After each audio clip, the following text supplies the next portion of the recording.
வலுவா இருந்தோம். அப்போ வந்து கூட நின்ன ஒரே கட்சி காங்கிரஸ் கட்சி மட்டும்தான். ஆனா எங்களுக்கு இவங்க துரோகி பட்டம் கட்டுறாங்க. நீ அன்னைக்கு முதலமைச்சர் ஆகணும், கருணாநிதி தான் முதலமைச்சர் ஆகணும், கருணாநிதி தான் முதலமைச்சர் வேட்பாளர்னு துணை நின்னது காங்கிரஸ் மட்டும்தான். இவங்க வந்து சொல்றாங்க 2019 ராகுல் காந்தி நாங்க பிரதமர் வேட்பாளராக அறிவிச்சோம் அப்படின்னு. நான் உங்களை வந்து ஒரு தடவை ஒரு தடவை மட்டும் இல்ல, பல தடவை உங்களுக்கு கூட நாங்க வந்து இதுல இருந்தோம். நாங்க என்ன சொல்றது, துணைக்கு இருந்தோம். நீங்க எதிர்கட்சி ஆனாலும் எங்களாலதான் எதிர்கட்சி ஆனீங்க, ஆளுங்கட்சி ஆனாலும் எங்களாலதான் ஆளுங்கட்சி ஆனீங்க. எங்களோட வாக்கு இல்லைன்னா பல முறை நீங்க வந்து எதிர்கட்சி அந்தஸ்து கூட இழந்திருப்பீங்க.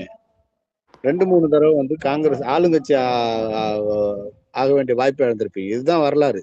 நீங்க வந்து எங்களுக்கு துரோகம் பட்டம் கொடுக்கறதுக்கான எந்த விதமான யோகியதையும் அருகதையும் தகுதியும் திமுகவுக்கு இருக்கிறதா நான் நினைக்கல. வேற யாராச்சும் பேசணுமா? ஸ்பேஸ் ரொம்ப நேரமா போயிட்டு இருக்கு. ஆமா ஆமா ஆமா ரொம்ப நேரமா போயிட்டு ரித்விகாவை யாரோ ஸ்பீக்கர் கேட்டாங்க லாஸ்டா. பேசுறீங்களா? ஸ்பீக்கர்